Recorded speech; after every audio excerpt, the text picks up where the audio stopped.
Hello guys ಇವತ್ತು ಮನೆಯಲ್ಲಿ ಸೀಗೆಕಾಯಿ ಶಾಂಪೂನ ಯಾವ ರೀತಿ ಮಾಡುವುದು ಅಂತ ಅಂದ್ಬಿಟ್ಟು ಈ ವಿಡಿಯೋದಲ್ಲಿ ನಾನು ನಿಮಗೆ ತೋರಿಸ್ಕೊಡ್ತಿದ್ದೀನಿ. ಮೊದಲಿಗೆ ಇದಕ್ಕೆ ಬೇಕಾಗಿರುವಂತಹ ಇಂಗ್ರೀಡಿಯೆಂಟ್ಸು ಸೀಗೆಕಾಯಿ ಮತ್ತು ಅಂಟ್ವಾಳಕಾಯಿ ಎರಡನ್ನೂ ಚೆನ್ನಾಗಿ ನೀರಲ್ಲಿ ವಾಶ್ ಮಾಡಿ ಇಟ್ಕೊಂಡು ಓವರ್ ನೈಟ್ ಇದನ್ನು ಸೋಕ್ ಮಾಡಿ ಇಡಬೇಕು. ಅದ್ರ ಜೊತೆ ಅಗಸೆ ಬೀಜ ಮತ್ತು ಮೆಂತ್ಯನೂ ಎರಡೂ ಕೂಡ ನೀರಲ್ಲಿ ಹಾಕ್ಕೊಂಡು ಇದನ್ನು ಓವರ್ ನೈಟ್ ಸೋಕ್ ಮಾಡಿ ಇಡಬೇಕು.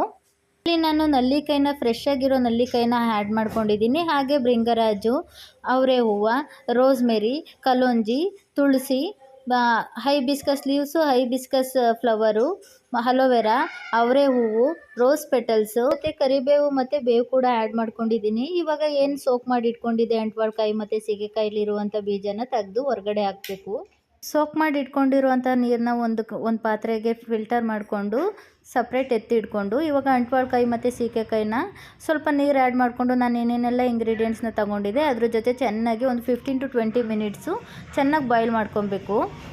ಅದ್ರ ಜೊತೆ ಸೋಕ್ ಮಾಡಿ ಇಟ್ಕೊಂಡಿರುವಂಥ ಅಗಸೆ ಬೀಜ ಮತ್ತು ಮೆಂತ್ಯನೂ ಕೂಡ ಇದಕ್ಕೆ ಆ್ಯಡ್ ಮಾಡ್ಕೊಬೇಕು. ಇದನ್ನು ಒಂದು 15 ಮಿನಿಟ್ಸ್ 20 ಮಿನಿಟ್ಸ್ ಆಗೋವರೆಗೂ ಚೆನ್ನಾಗಿ ಬಾಯ್ಲ್ ಮಾಡ್ಕೊಬೇಕು. ಅದು ಸ್ವಲ್ಪ ಸ್ಟಿಕ್ಕಿ ಬರೋವರೆಗೂ ಅದನ್ನು ಬಾಯ್ಲ್ ಮಾಡಿಕೊಂಡು ಅದೆಲ್ಲ ತಣ್ಣಗಾದ್ಮೇಲೆ ಒಂದು ಜಾಲರಿ ಬೋಸಿಗೆ ಹಾಕ್ಕೊಂಡು ಅದನ್ನು ಫಿಲ್ಟ್ರ್ ಮಾಡ್ಕೋಬೇಕು. ಅದು ಕ್ಲಿಯರಾಗಿ ಫಿಲ್ಟ್ರಾಗಿರಲ್ಲ, ಸಣ್ಣ ಪಾರ್ಟಿಕಲ್ಸ್ ಎಲ್ಲ ಅದರಲ್ಲಿರುತ್ತೆ. ಹಾಗಾಗಿ ಇನ್ನೊಂದು ಬಟ್ಟೆಗೆ ಹಾಕ್ಕೊಂಡು ಅದನ್ನು ಚೆನ್ನಾಗಿ ಇನ್ನೊಂದು ಸಲ ಫಿಲ್ಟ್ರ್ ಮಾಡಿಕೊಂಡ್ರೆ ನೋಡಿ ಈ ಥರ ನೊರೆ ಎಲ್ಲ ಬರುತ್ತೆ.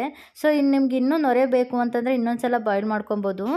ಸೊ ಫೈನಲಿ ರೆಡಿ ಆಯಿತು ನ್ಯಾಚುರಲ್ ಸೀಗೆಕಾಯಿ ಹರ್ಬಲ್ ಶಾಂಪೂ. ನೋಡಿ ಗೈಸ್ ಎಷ್ಟು ಚೆನ್ನಾಗಿ ನೊರೆ ಬರ್ತಿದೆ. ನಿಮಗೂ ಯಾರಿಗೆಲ್ಲ ಬೇಕು ಬೇಗ ಹೋಗಿ ಕೆಳಗಡೆ ಕೊಟ್ಟಿರುವಂಥ ವಾಟ್ಸಪ್ ನಂಬರ್ಗೆ ಬುಕ್ ಮಾಡ್ಕೊಳ್ಳಿ.